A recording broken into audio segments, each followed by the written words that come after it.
Welcome to Smoke and Ash here in Arlington, Texas. You're in for a big treat today because you're going to learn a little bit about some very special spices. She used to cook barbecue. Oh, okay. Hi, Todd. Masika, so nice to meet Good you. to meet you as well. Patrick, Yes, sir. Nice to meet you. how are you? Good. Thank you again for having us here. It's pretty wild. You're a barbecue star in a few years. From Michelin, Texas Monthly, Guy Fieri. How did it all come about? Following your passion, any kind of passion. In our case, it's a passion of cooking. And also I think we're wonderful with people. And just, that is just the seasoning that we have that we use in the bag. Where did the barbecue come in the picture? Patrick. Actually, the barbecue side started first, right? Yeah. So, of course, he's a guy from Waco. Right. And grew up cooking, smoking meat, and all of the backyard cooking was Was there a favorite place in Waco? Actually, there's my father's cousin had a barbecue place called One Stop, so I was pretty much I love his barbecue. And so now what?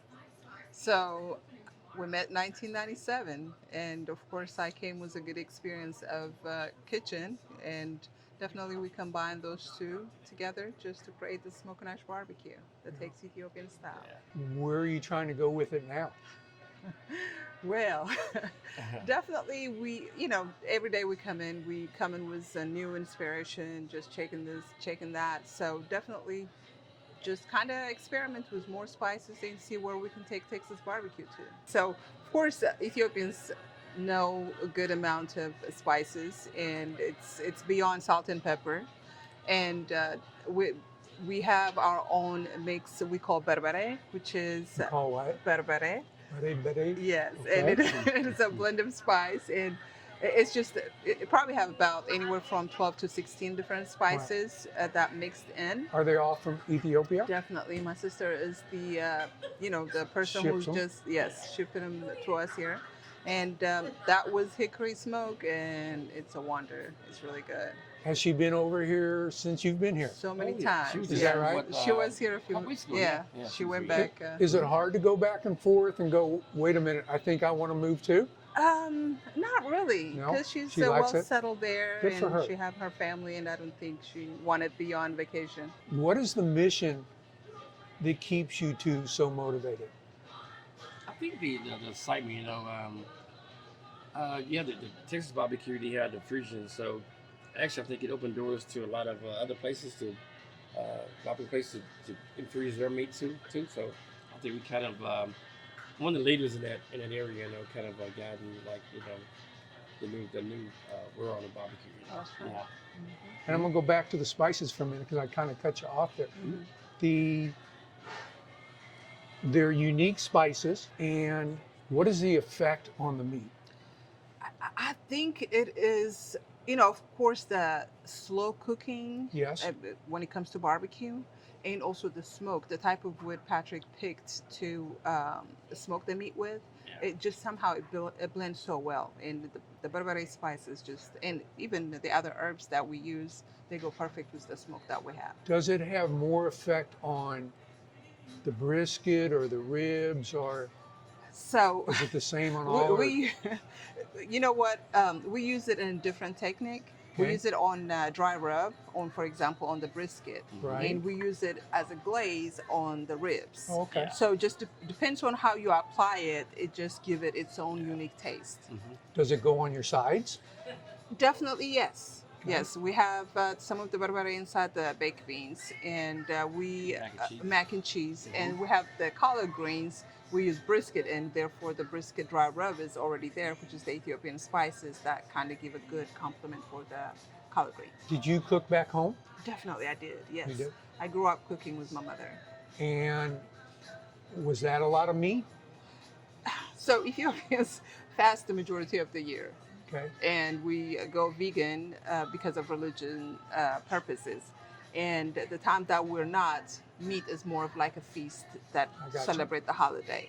And definitely we do open fire grilling, unlike Texas. And that is also requires some of the spices and some of the unique wood that we use back home.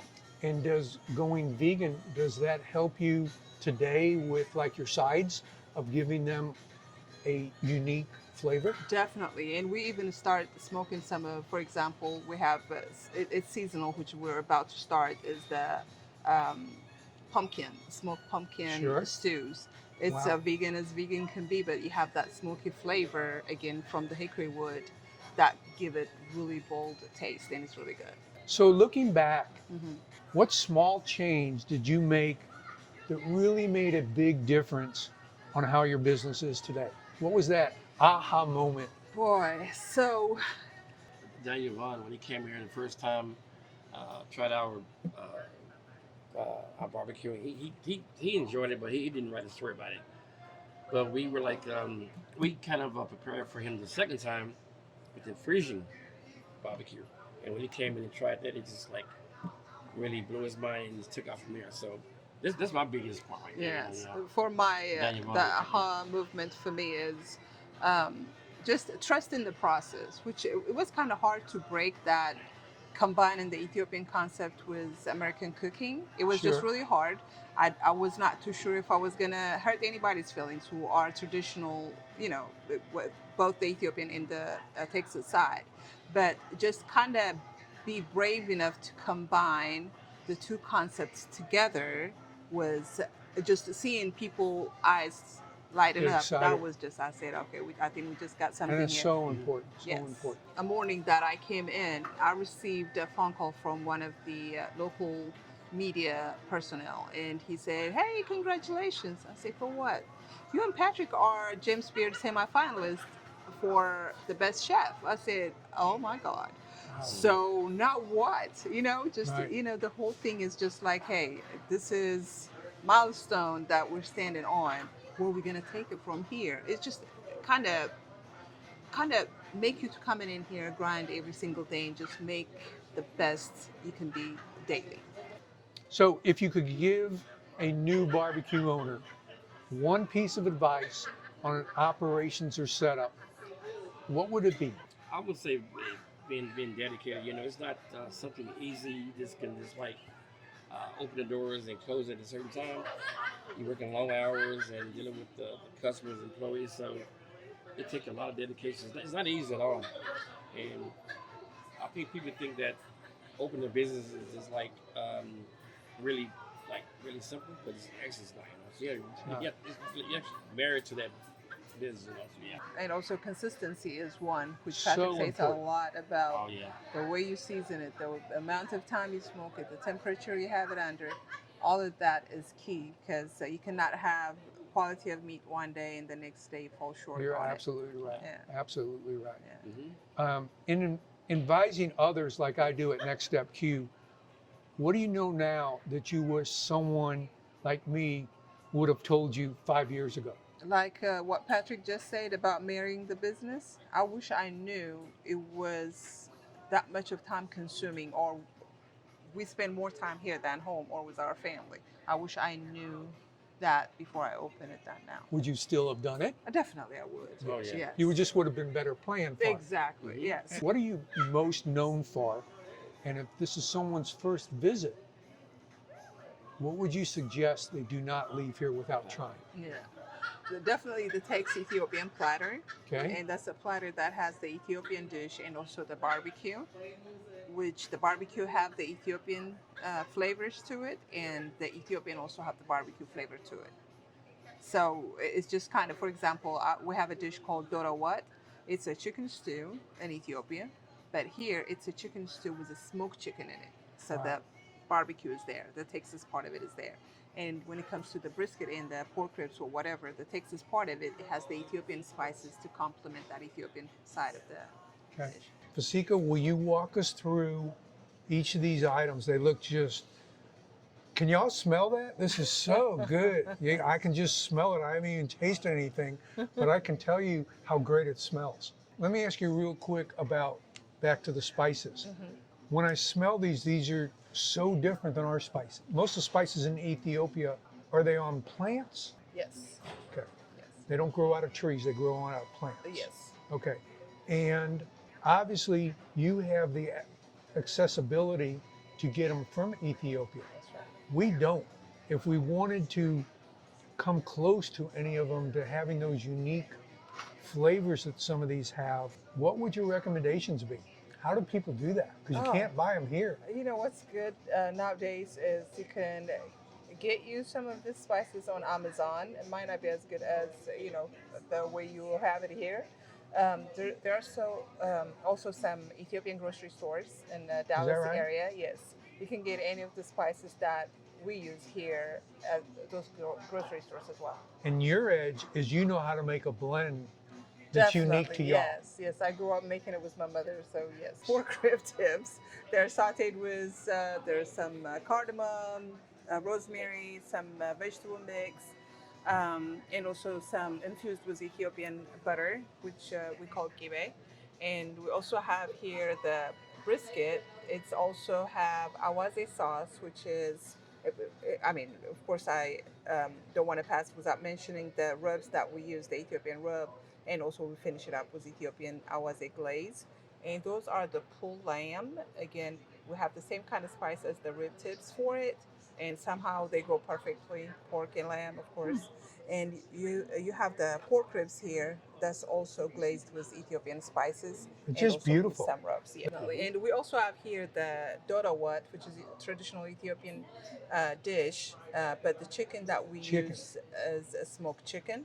And this is cabbage and carrot, we call tikel gomen. Okay. That is the Ethiopian dish. And this is the collard greens, which is kind of common for Texans and also Ethiopians. And the strong part of the whole collard green here is the brisket that we use to season it with. The flatbread we call injera. Injera is a gluten-free sourdough-based flatbread, yes. And of course we have the Texas toast, and we have Ethiopian dipping sauce we call kochkocha, and we have barbecue sauce, and hey, that is Texas marrying Ethiopian right there. Can you tell everybody what your hours are? Yes, we're open Wednesday through Sunday. Wednesday through Saturday, it's 12 to 8 p.m. Sunday, we're open 12 p.m. to 6 p.m. Oh, the tip is just forget about those forks and knives that you have to use here in Texas. Dig in with your fingers. They're really good.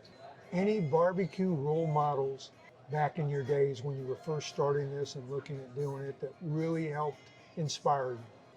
Definitely, Patrick's family members are role models. Definitely his father and his uncle. Every time we get together, that's one thing that definitely I miss, and I'm sure I can speak for Patrick as well. And those are inspired. Those are inspiration for Patrick's smoked meats, definitely. Is there anyone in Texas that's really been one of your favorites? Trey. Trey. Oh my God, yes, Trey. Yeah. Trey. You know Trey? Yes. Yes. Vaquero. Vaquero. There you go. Yes. At their new man place. is yes. Their old place and new place. Definitely. We definitely learn about the barbecue family part of, just the Texas barbecue and also the Right. barbecue family in general. We learn it from, definitely we partnering with him and just asking the right questions. And also he paid us so many visits, and we're grateful for Well, that. Vaqueros is so unique too because of their Mexican Yes. food is just Yes, and incredible. The guy have great Yes. Trey's personality. a He's great a great guy. guy, very good great guy. guy. Yes, and at 225 in Arlington, that's another resource too. Yeah. So that was our trip to Smoke and Ash here in Arlington, Texas. You got to come check it out. So their signature dish is the Texas Ethiopia platter.